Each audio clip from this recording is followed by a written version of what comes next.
பாகம் 3 அத்தியாயம் 30. அந்த தொண்டை நாட்டு அந்தன இளைஞன் மெல்ல தலை நிமிர்த்தி குணசீலனை பார்த்து, ஒரு வேலையும் இல்லை, அது வேதனையாக இருக்கிறது. வாழ்க்கை இப்படியே வெறுமே யாசித்து தின்று ஒழிந்து விடுமோ என்று பயமாக இருக்கிறது. ஒரு அமைப்பாக இருந்து பாடம் கேட்ட நாட்கள் எல்லாம் முடிந்துவிட்டன. கேட்ட பாடத்தை நீங்கள் பிரயோகப்படுத்த வேண்டாமா? அதற்கு வழி இல்லை. சோம்பி திருந்தே நாட்கள் நகர்ந்து கொண்டிருக்கின்றன. துருப்பிடித்து விடுவோமோ என்ற பயம் உள்ளே வந்துவிட்டது. உங்களுடைய சுறுசுறுப்பு எங்களுக்கு வேண்டும். வேலை வேண்டும். உணவு இல்லை, வீடு இல்லை, நல்ல உடைகள் இல்லை. இவைகளெல்லாம் இல்லாது போனாலும் பரவாயில்லை. நல்ல சங்கம் இல்லை. சத் சங்கம் இல்லாது செத்து போய்விடுவோம் என்று தோன்றுகிறது. குணசீலன் கை கொட்டினான். அடடா, என்ன அற்புதமான ஏக்கம் என்று சொன்னான். என்ன, புரிந்தது போல பேசுகிறீரே? ஆம், இது எனக்கு நன்றாக புரியும். என்னை திருவொற்றியூரில் சிறை வைத்திருந்தார்கள். என்னை சுற்றி பல மறவர்கள். ஆனால் எவருக்கும் எதிலும் விருப்பமில்லை. கைது செய்யப்பட்டு விட்டோம் என்ற வெறுப்பு மட்டும் இருந்தது. நான் அப்போது நினைத்தேன், துருப்பிடித்து விடுவோம், இப்படியே இருந்து விடுவோம், எதிர்காலம் இருண்டு விட்டது என்று நினைத்தேன். நல்ல வேளை, ஏதோ ஒரு வகையில் வாழ்க்கை திசை மாறி இப்பொழுது நன்றாக போய்கொண்டிருக்கிறது. என்ன, என்னவாக இருக்கிறீர் நீங்கள் சோழ தேசத்தில்? அடிமையாகத்தான். அடிமையாக இருப்பது சந்தோஷமாக இருக்கிறதா? இல்லை, நான் அடிமை என்பது உண்மையாயினும் இவர்கள் என்னை அடிமையாக நடத்தவில்லை. என் திறமைகளை உபயோகப்படுத்திக் கொள்கிறார்கள். நானும் மனமு வந்து இந்த கோவில் பணியில் என்னை ஈடுபடுத்தி கொண்டு விட்டேன். அப்படியா? கோயில் கட்ட ஆரம்பித்து விட்டார்கள் என்று சொல்கிறார்கள். ஆனால் அந்த இடத்திற்கு அனுமதிக்க மாட்டேன் என்கிறார்களே, ஒரு அந்தணர் வருத்தத்துடன் சொன்னார். ஒரு ரகசியமும் இல்லை. நான் கோயில் கட்டுகிற மாதிரி படங்கள் எல்லாம் கூட பார்த்து விட்டேன் என்றான் குணசீலன். அப்படியா? எந்த விதமான கோயில்? விமானம்தான் பெரியது என்கிறார்களே. ஆமாம், கோபுரங்கள் சிறியவை, விமானம் மிகவும் உயரம். மிக உயரம் என்றால்? இது யானை. குணசீலன் மணலில் ஒரு புள்ளி வைத்தான். இது கலசம். ஒரு இடத்தை தொட்டு காட்டினான். பிறகு வேகமாக விமானம் வரைந்தான். கீழே சுவர் எழுப்பினான். அஸ்திவாரம் காட்டினான். படிகள் எப்படி என்று சொன்னான். சுற்றிலும் உள்ள தேவதைகளை சுட்டி காட்டினான். அவர்கள் இந்த குறுக்கு கோட்டு தோற்றம் பார்த்துவிட்டு அதிர்ந்து போனார்கள். இவ்வளவு உயரமா? செங்கல்லா கருங்கல்லா? கருங்கல். இப்படி உயரத்திற்கு கருங்கல் எப்படி எழுப்புவார்கள்?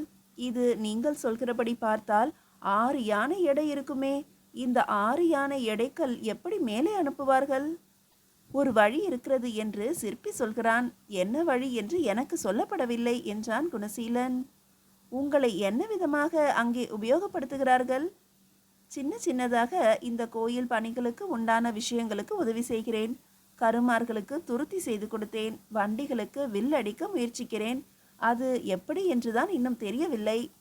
வில் அடிப்பது என்றால் என்ன? குணசீலன் வில் படம் வரைந்தான். அச்சு எங்கே இருக்கும், பீடம் எங்கே இருக்கும் என்று காட்டினான். வில் வைத்தாகிவிட்டதல்லவா? இது கெட்டிக்காரத்தனம். ஆனால் 2 சக்கரம் என்பது வில் குறுங்கும் போது குடை நாட்டி விடலாம். 4 சக்கரம் வைத்து விடலாமே. எப்படி? குணசீலன் வியப்பாக கேட்டான். இந்த அச்சுக்கட்டையிலிருந்து ஒரு குறுக்கு கட்டை பொருத்தி அந்த குறுக்கு கட்டைக்கு 2 புறமும் சிறிய சக்கரங்கள் அமைத்து வைத்து விடுங்கள். அது வண்டி ஓட்டியின் இடமாக இருக்கட்டும். வண்டி ஒரு காலம் கொடை சாயாது. சரிவில் போனாலும் பலமாக நிற்கும். 4 குதிரைகள் பூட்டி வேகமாக ஓட்ட முடியும். அற்புதம், அற்புதம். நீங்களும் விரைவாக யோசிக்கிறீர்கள். உங்களுக்கு எந்த தேசம்? எங்களுக்கு தொண்டை நாடு. தொண்டை நாட்டில் எந்த இடம்? இவனுக்கு திருக்கடல் மல்லை, எனக்கு திருமயிலை. அடேயப்பா, கேள்விப்பட்டிருக்கிறேன் மிக அழகான கிராமங்கள் என்று. கடல் மல்லை பெரும் துறைமுகமாமே. ஆமாம், யவனர்கள் புழங்குகின்ற இடம். மிக பெரிய குதிரை சந்தையும் அங்கு இருக்கிறது. திருமயிலையில் நகை செய்பவர்களும் பாத்திரம் செய்பவர்களும் இருக்கிறார்கள் என்று கேள்விப்பட்டிருக்கிறேன். ஆமாம், கருவிகள் செய்பவர்களும் உண்டு. 3 ராட்டினங்கள் போட்டு நீர் இறைப்பார்கள். ஏன் அப்படி? குணசீலன் கேட்டான். அதிகம் வலிவு கொடுக்க வேண்டாம். லேசாக இழுத்தாலே பெரிய குடம் கூட மேலே வந்துவிடும். ராட்டினங்கள் பளுவை தாங்கிக் கொள்ளும். அந்தணர்களாகிய நீங்கள் வேதம் படித்தலை விட்டுவிட்டு வேறு என்ன தொழில் செய்துவிட முடியும்? என்ன தொழில் செய்ய முடியாது? தோல் துருத்தியை தைக்க முடியுமா? இரும்பை பழுக்க காய்ச்சி அடிக்க முடியுமா? மரம் இழைத்து சக்கரம் பொருத்த முடியுமா? கல் பிளந்து கோவிலுக்கு கொண்டு வந்து விட முடியுமா? முடியாது. ஆனால் நீங்கள் செய்கின்ற வேலையை பார்த்து இதை இன்னும் எளிதாக செய்வதும் நறுவிசாக செய்வதும் எப்படி என்பதை எங்களால் கண்டுபிடித்துவிட முடியும். குறிப்பாய் இந்த வில் வண்டியை நீங்கள் செய்ய ஆரம்பிக்கும் போது நாங்களும் அருகே இருக்க பிரியப்படுவோம். அது என்ன விதமாக செய்யப்படுகிறது என்று ஒரு முறை பார்த்துவிட்டால் அதை வேறு விதமாக மேம்படுத்த எங்களால் முடியும். அப்படியா? உங்கள் பேச்சு சந்தோஷமாக இருக்கிறது. மிக மிக உற்சாகமாகவும் இருக்கிறது. நல்ல உணவு கிடைக்கிறதா? சிரமம்தான். கவலைப்படாதீர்கள். கோயில் பணிகளில் ஈடுபடுத்திக் கொள்ளுங்கள். நல்ல உணவுக்கு பஞ்சமே இல்லை. கோயில் பணியாளர்களை அரசர் கண்ணும் கருத்துமாக கவனித்துக் கொள்கிறார். நான் சக்கரவர்த்திக்கு அருகே நெருங்கி நின்று கொண்டு பலமுறை பேசியிருக்கிறேன். அப்படியா? அவர்கள் ஆச்சரியமடைந்தார்கள். அரை நாழிகையில் அவனுடைய வில் அவர்களிடம் கொடுக்கப்பட்டது. குணசீலன் வாங்கி கொண்டு சிரித்தான். என் குதிரை எங்கே என்று கேட்டான். உன் குதிரையை யார் எடுத்தார்கள்? மெல்ல வீரர்கள் அவனை பார்த்து முறைத்தார்கள். சரி, என் குதிரை எங்கு வேண்டுமானாலும் போகட்டும், நான் நடந்தே போகிறேன். அவன் வில்லை தூக்கி தோளில் வைத்து கொண்டான். வீரர்கள் முன்னும் பின்னும் அலைந்தார்கள். அடே, இவன் குதிரை எங்கேடா? ஒருவன் கேட்க மற்றொருவன் வேறு ஒருவனை பார்க்க அவன் ஓடிப்போய் ஒரு வீட்டு சந்திலிருந்து குதிரையை கொண்டு வந்தான். குதிரை குணசீலனை பார்த்து கனைத்தது. அருகே வந்து அவன் முதுகை மெல்ல இடித்தது. இங்கு கடினமாக வேலை செய்கிறோமே தவிர எல்லாவித உரிமைகளும் எனக்கு கொடுக்கப்படவில்லை. நான் உங்களை அழைத்து போகும் அளவுக்கு தெளிவானவன் அல்ல. என்னுடைய நடவடிக்கைகளையே இவர்கள் அவ்வப்போது பதம் பார்க்கிறார்கள். நான் போய் நீங்கள் வர வேண்டும் என்று விண்ணப்பம் செய்கிறேன். கோயில் கட்டும் இடத்திற்கு நீங்கள் வரலாம். பெருந்தச்சர் இருக்கும் இடத்துக்கு அருகில் நான் இருப்பேன். அங்கு தங்க வசதிகள் உண்டா? ஓ, பெரிய குடிசை இருக்கிறதே. கவலையே பட வேண்டாம். வந்து சேர்ந்து விட்டால் போதும். உங்கள் நலத்தை நான் கவனித்துக் கொள்கிறேன் என்றான் குணசீலன். சோழ தேசத்தில் பாண்டிய வீரர் ஒருவர் இத்துணை நம்பிக்கையோடு பேசுவது ஆச்சரியமாக இருக்கிறது. அதற்கு காரணம் உண்டு. சோழ தேசத்தில் இந்த கோயில் கட்டுவது பிடிக்காமல் சில பேர் முரண்டு செய்து கொண்டிருக்கிறார்கள். ஆர்வமாய் ஈடுபட்டவர்களுக்கு நல்ல வாய்ப்பு இருக்கிறது. ஆனால் நீங்கள் சொன்னது போல எங்களுக்கு என்ன வேலை தெரியும்? என்ன வேலை தெரியும் என்று நாங்கள் அங்கு வந்து சொல்ல முடியும்? அப்படி யோசிக்காதீர்கள். இங்கு கணக்கு எழுதும் வேலை இருக்கிறது. உங்களால் கணக்கு எழுத முடியாதா? கணக்கு எழுதுவது என்றால் வரவு செலவா? இல்லை. எத்தனை கற்கள் கொண்டு வரப்பட்டன, எத்தனை கற்கள் எங்கே நடப்பட்டன, இன்னும் எத்தனை கற்கள் தேவை? அப்படியா?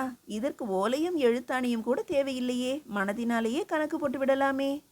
கணக்கு போடுவது மட்டுமல்ல, ஒரு ஓலையில் பதிந்து கொண்டு அதை பெரிய சுவடியாக நூல் போட்டு இறுக்கி கட்டி கொண்டு அரசாங்க கணக்கு புத்தகமாக அதை கவனித்து வர வேண்டும்.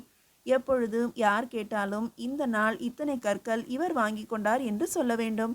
அது மட்டுமல்ல, ஆட்களுக்கு கூலி கொடுப்பதற்கு ஒரு கணக்கு வேண்டும் என்று இவர்கள் நினைக்கிறார்கள். அதையும் உங்களால் செய்ய முடியாதா? செய்யலாமே. அது எந்த மாதிரி கணக்கு? சுமை தூக்குபவருக்கு ஒரு கூலி, பாறை வெட்டி எடுப்பவருக்கு ஒரு கூலி, பாறையை தட்டி சமன் செய்பவருக்கு ஒரு கூலி, பாறையில் அளவு எடுத்து அதை வர்ணத்தில் தீட்டுபவருக்கு ஒரு கூலி, அப்படி வர்ணம் தீட்டப்பட்ட பாறையை செதுக்கி சமன் செய்து உள்ளே இறக்குபவருக்கு ஒரு கூலி, அந்த பாறையை சரியான இடத்தில் சரியானபடி நடும் சிற்பிக்கு ஒரு கூலி என்று விதவிதமாக நெல்லும் காசும் தருகிறார்கள். நெல் கணக்கு தனியாகவும் காசு கணக்கு தனியாகவும் இருந்து மொத்தம் இத்தனை மாதத்தில் இவ்வளவு செலவாயிற்று என்று சொல்ல வேண்டும். இதையும் செய்யலாமே.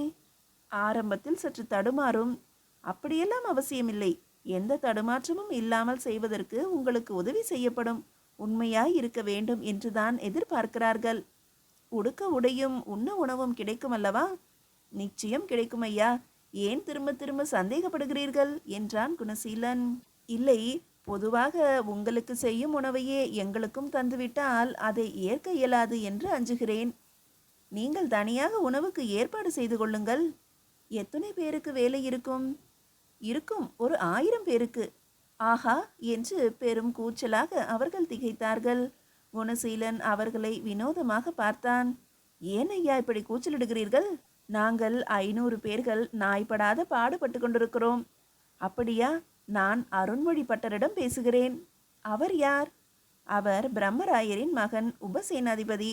பிறகு ராஜேந்திரருடைய நெருங்கிய நண்பர். அவருக்கு இங்கு நல்ல செல்வாக்கு இருக்கிறது. உங்கள் விருப்பத்தை சொல்லட்டுமா? நேரடியாக எங்கள் விருப்பத்தை சொல்வதை விட அவருடைய அபிப்பிராயம் என்னவென்று கேட்டுக்கொள்ளுங்கள். அது மட்டுமல்ல, இதற்கு இடைஞ்சலாக வேறு எவரும் வரா வண்ணமும் பார்த்து கொள்ள வேண்டும். யார் இதற்கு இடைஞ்சலாக இருக்கப் போகிறார்கள்? குணசீலன் கேட்டான். தஞ்சை அந்தணர்கள். ஆஹா, அது ஒரு பிரச்சனை இருக்கிறதல்லவா? குணசீலன் வியந்து பார்த்தான். இந்த விஷயத்தை நாம் கையாளுவதை விட அருண்மொழி பட்டர் கையாளுவதுதான் நல்லது. நீங்கள் இங்கேயே இருங்கள். இன்னும் 2 நாட்களில் உங்களுக்கு நல்ல செய்தி வரும். குணசீலன் கோயில் இருக்கும் திசை நோக்கி நகர அவர்கள் புறம்படிக்கு வேகமாக நகர்ந்தார்கள். அங்குள்ள தங்களது மற்ற நண்பர்களிடம் இதை காதோடு காதாக சொன்னார்கள். அங்குள்ள அத்தனை பேர் முகங்களும் மலர்ந்தன. ஒரு குழுவுக்கு 1 கலம் நெல் வார கூலி, இன்னொரு குழுவுக்கு 2 கலம் நெல் வார கூலி, இன்னொரு குழுவுக்கு 3 கலம் நெல் வார கூலி, இன்னொரு குழுவுக்கு 4 கலம் நெல். 1 கலம் வாங்குகிறவர்கள் 100 பேர், 2 கலம் நெல் வாங்குகிறவர்கள் 125 பேர். அவர்கள் விரிவாக உட்கார்ந்து இப்படியாக கணக்குகளை எப்படி போடுவது என்று விதவிதமாக விவாதித்து கொண்டார்கள். மறுபடியும் கோயில் பக்கமோ நார்த்தாமலை பக்கமோ நம்மை போகச் சொல்லி கணக்கு எழுத சொன்னால் நம் உணவுக்கு நாம் என்ன செய்வது? நாமே நம் உணவை தயார் செய்து கொள்ள வேண்டும். நம்மில் சிலரை உணவு தயார் செய்யும் முறைக்கு பழக்கப்படுத்திவிட வேண்டும். அவர்கள் வெகு தூரம் நீந்துவதற்கு தயாரானவர்கள் போல தொடை தட்டி அலைந்தார்கள். எதிர்நீச்சல் போட்டால்தான் வாழ்க்கையில் ஏதேனும் ஒரு இடத்திற்கு போக முடியும் என்று அவர்களுக்கு நன்கு தெரிந்திருந்தது. மீதியை அடுத்த அத்தியாயத்தில் காணலாம்.